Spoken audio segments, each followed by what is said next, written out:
اور حضرت علی رضی اللہ تعالیٰ عنہ بھی نہیں چاہتے تھے خلافت کی بیعت لینا، لیکن آخر کیا کرتے؟ کیا وہ امت کو بغیر خلیفہ کے چھوڑ دیتے؟ حضرت زبیر سے کہا گیا، انہوں نے نہیں مانا، رد کر دی بات۔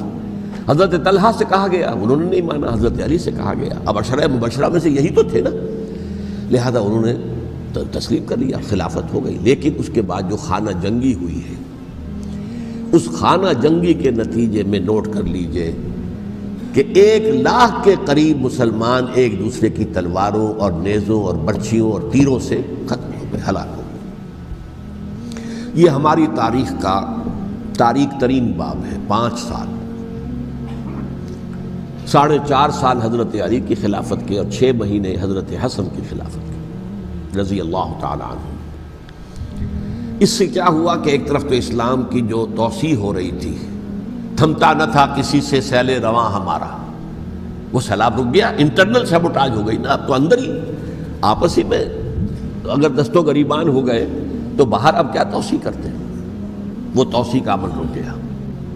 اور یوں سمجھیے کہ جیسے ٹرک اگر کبھی چل رہا ہو، بھرا ہوا ہو، لوڈڈ، اور وہ چڑھائی چڑھ رہا ہو، تو اگر کہیں موشن ٹوٹ جائے، ٹرک کو رکنا پڑے، تو ڈرائیور کے جان پر بن جاتی ہے، اس لیے کہ اس کو دوبارہ سٹارٹ کرنا، اور جبکہ وہ چڑھائی پر ہے، انکلائن پر ہے، آسان کام نہیں ہوتا، خطرہ ہوتا ہے وہ پیچھے جو ہے وہ نہ جائے۔ اور پہاڑی علاقوں میں آپ کو معلوم ہے ذرا پیچھے چلے جانے کا مطلب جو ہے بہت خطرناک جو ہے نتیجہ نکل سکتا ہے۔ بہرحال حضرت علی رضی اللہ تعالیٰ عنہ نے اپنے خلافت میں ایک کام یہ کیا، اب اس کی کیا مصلحتیں تھیں یہ تو انہی کے علم میں ہوگا، ہم قیاس کر سکتے ہیں، میں اس میں نہیں جانا چاہتا۔ ابھی تک خلافت کا مرکز تھا مدینہ منورہ، حضرت ابوبکر، حضرت عمر، حضرت عثمان، وہیں جہاں حضور صلی اللہ علیہ وسلم رہے تھے اور جہاں پر کہ حضور مدفون تھے۔ لیکن حضرت علی نے اپنا مرکز جو ہے وہ کوفہ بنا دیا۔ اچھا، اس کی ایک ظاہری وجہ یہ سمجھ میں آتی ہے کہ اسلام کا جو پھیلاؤ ہو گیا تھا، وہ سلطنت اتنی وسیع ہو گئی تھی کہ مدینہ منورہ بہت جنوب میں اور بڑے صحرا کو عبور کر کے جانا ہوتا تھا۔ کوفہ جبکہ ایسی مقام پر تھا کہ جہاں سے مشرقی راستہ جا رہا ہے ایران کو، عراق کے اندر تو ہے وہ شہر کوفہ، اور پھر ایران اور خراسان اور ہندوستان کو راستہ جا رہا ہے، وہیں سے شمال کی طرف جا رہا ہے، شام کی طرف اور ترکی کی طرف، اور وہاں سے پھر یہ کہ مغربی افریقہ کو بھی کنٹرول کرنا، جو شمالی افریقہ کو وہ بھی آسان تھا۔ بہرحال حضرت علی نے کوفہ کو اپنا مرکز بنایا، اور نتیجہ یہ ہوا کہ سبائیوں کا بھی مرکز وہی بن گیا، چونکہ انہوں نے اپنے آپ کو گردا گرد رکھا حضرت علی کے رضی اللہ تعالیٰ عنہ۔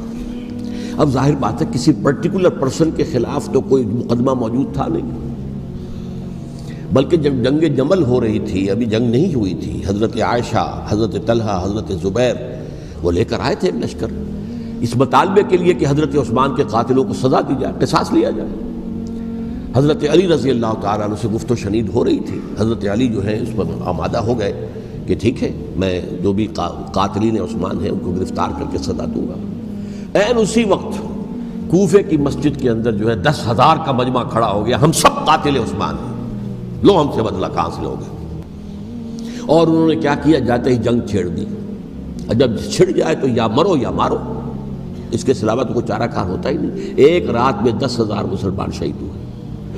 جن میں 2 عشرہ مبشرہ میں سے حضرت زبیر اور حضرت طلحہ رضی اللہ تعالیٰ۔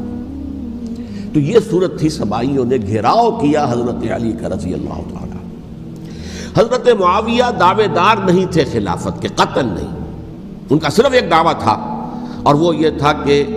عثمان کے قاتلوں کو گرفتار کرو، یا خود سزا دو یا ہمارے حوالے کرو، ہم اس سے قصاص لیں گے۔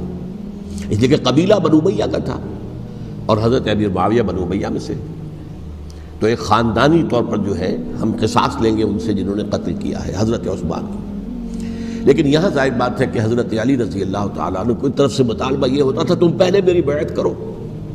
میرے ہاتھ مضبوط کرو تاکہ میں ان کے خلاف کوئی اقدام کر سکوں۔ لیکن انہیں یہ اندازہ تھا کہ اگر میں نے بیعت کی تو ظاہر بات ہے کہ حضرت علی تک پہنچنے سے پہلے مجھے گردن اڑا دیں گے یہ لوگ، اس لیے کہ سبائی جو ہے وہ آپ کو گھیرے ہوئے۔ بہرحال ایک عجیب الجھاؤ، ایک ڈائلیما تھا جس کی وجہ سے یہ جنگ چلتی رہی،